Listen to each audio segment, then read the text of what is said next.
50 blades of grass, getting all the dirt. Thanks, John, for taking some time today to chat with us a little. Let's move on to our very first question, which is the greens 6 and 11.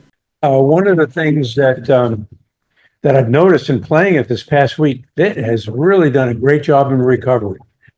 You almost don't notice any difference anymore in both of those. So whatever work we did to get rid of the old and the plugs and so on.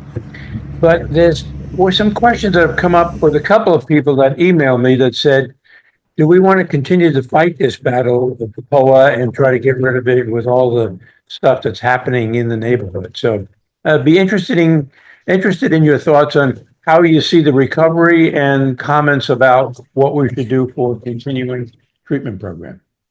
Yeah, I think the greens have come quite a way from where they were from those initial applications. But we knew the bent was going to start to take off once the ground temps came up. Yes. I think it's a well worth cause just to kind of stay the course and continue our targeted control of the POA through a couple different materials. Mm-hmm. Because we don't want it to get into that state where it was 13 developing, number 13 green developing. Yes. So we're going to continue and do our best. There'll always be POA out there, but just seasonal and spot treatments. We're going to continue just to try to get the surface as best we can. Mm-hmm. So you're happy with the results, as I kind of expressed myself, and just continue to have a treatment to keep it out and keep it from coming back. Right. Yeah. So that's pretty much, like I said, we'll stay the course and, try to just build a stronger plant. And that's what it is. The second question, and I did send you a snapshot of some of those rings, look like a fungus of some kind. I mean, that's my guess. I'm not the specialist in that area, but maybe you can comment about what those are and what we're doing to eliminate them. Yeah, so we actually started a couple months ago, coming into the cool weather or just the moisture. We were battling snow mold, which is a typical cool season disease on POA greens.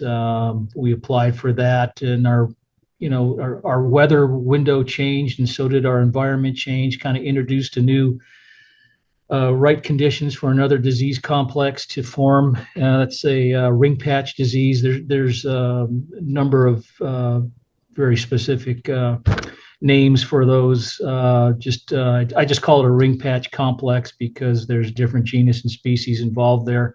But we have treated it for that. We are keeping our eye on it. I think we've arrested most of it.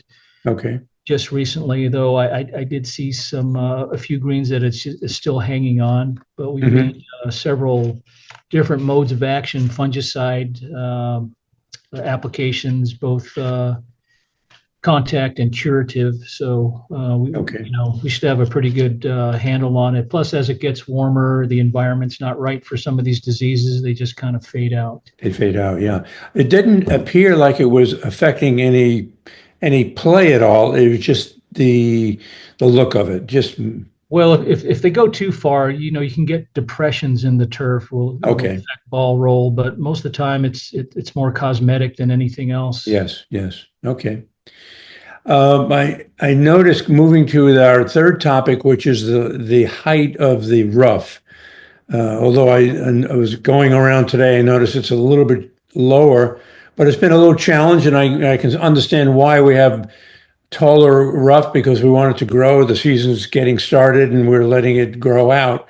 But is there any plan to reduce that height at all?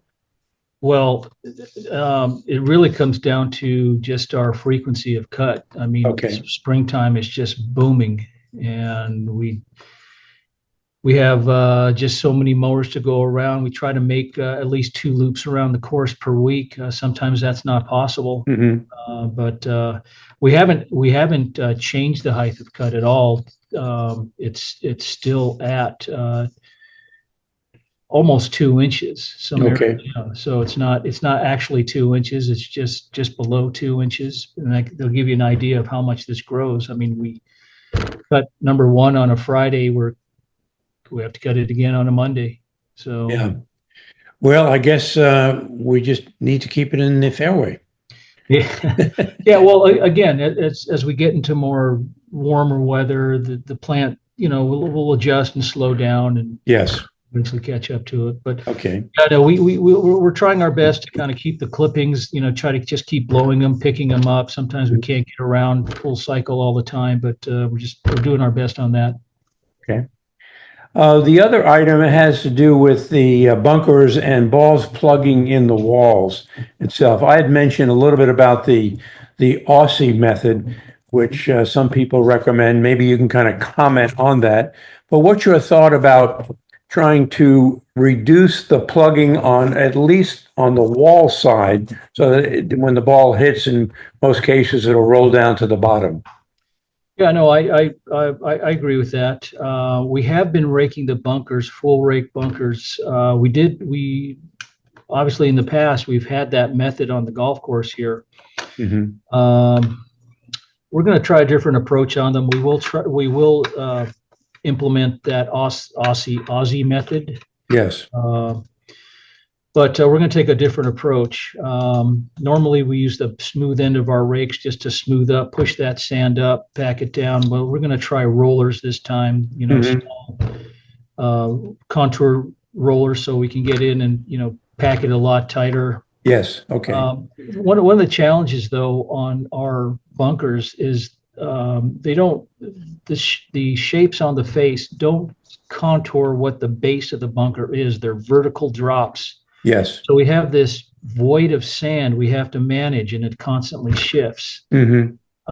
It's not like the capillary bunkers on 6 and 11 where the actual face is actually contoured the way you see it on the surface. Okay. The older bunkers, there's like I said, just a vertical drop from the edge that goes down and then Yes. out to the rest of the base of the bunker. Yes. So we're constantly pushing that sand up, and so it's a little bit of a challenge. But I think with persistent work, we'll get it back to where it was. And from what I understand, I was talking to someone that your crew spends a fair amount of time in managing and maintaining those bunkers. I would say we probably spend maybe a third of our labor dollar in Yes, bunkers. on I that. Yeah. mean, close to it. Yeah. People don't understand how much effort goes into trying to maintain those and so on. And just from a layman standpoint, to look at the Aussie method, it's more or less taking those sides and rolling them or packing them down. So Right. it minimizes the ball being embedded in the fried egg approach, but it will hit and pop to the bottom. So that's maybe what we could expect in the future. Great. Yeah. No, we can get back to it. Okay. And the last topic really is talking a little bit about Greg Jr. I know I was out there today challenging it a little to see what effects would have if a ball was in front of it and so on. If the ball is sitting high, it will detect it and stop and rotate around it. But if it's sitting down low, it'll just kind of go right underneath it, gobble it up, and spit it out.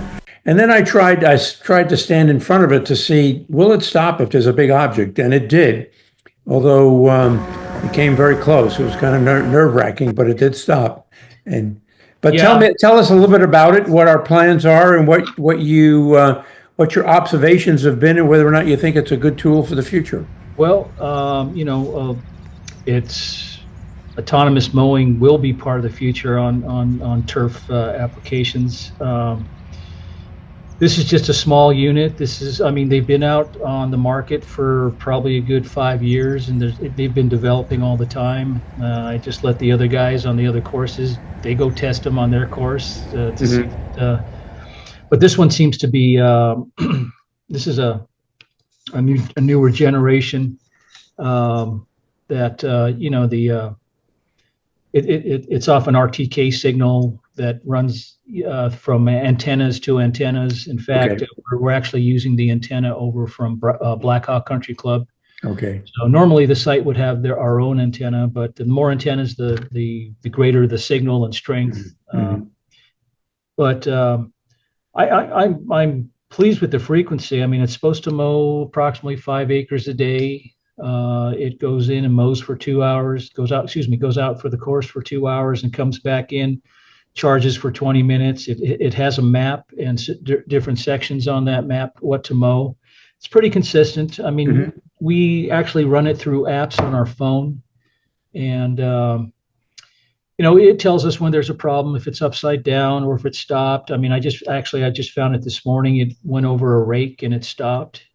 So maybe the future detectors, whatever's on the machine, will be much better. But Yes, we were told it would stop for golf balls or go around golf balls. Apparently, it hasn't done that. yes. It did get hung up on a bunker edge one time. So it's not 100% perfect, but Hmm. you know what? I'm kind of pleased from what I see with it. Okay. So, There's actually applications on the course we could use it. so Um, it does depend upon electricity. So it's limited in terms of where you can deploy it. right. We could. It runs off of 110. Right now, it's stationed or docked right here at the shop, right outside the shop door. We can pull power. Maybe from an irrigation satellite or something like Yes, that. But it does definitely need power and an area to charge out of the way, yes. when it goes back home. Okay. So it's a neat tool. Like, they are coming out with actually larger units all Hmm. the time. So. But this one, if anyone, they're about $15,000. They're pretty pricey for what they are, but that's Yes, the price of technology. yes. Now, any concern about theft? Uh, no, it can be tracked. Oh, it can be tracked. Yeah, And someone said that it's not you can't just go drive next to it, pick it up and lift it. It's pretty heavy. it's bulky. I mean, you can lift it up, Jim. Yeah. Okay. Yeah. I've been working on those.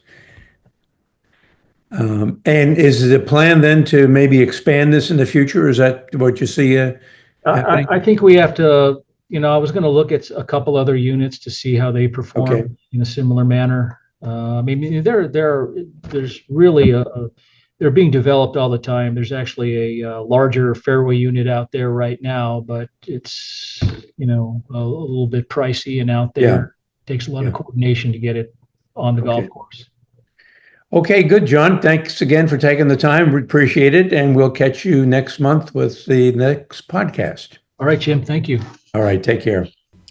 Now, don't forget to subscribe and click on the bell to get notified when new podcasts come out. Now, don't forget to send me those questions. That makes this podcast go. So remember, send them to this email address right up here. Thanks again for your help. Or you can add your questions below in the comment field. And don't forget to give me some likes.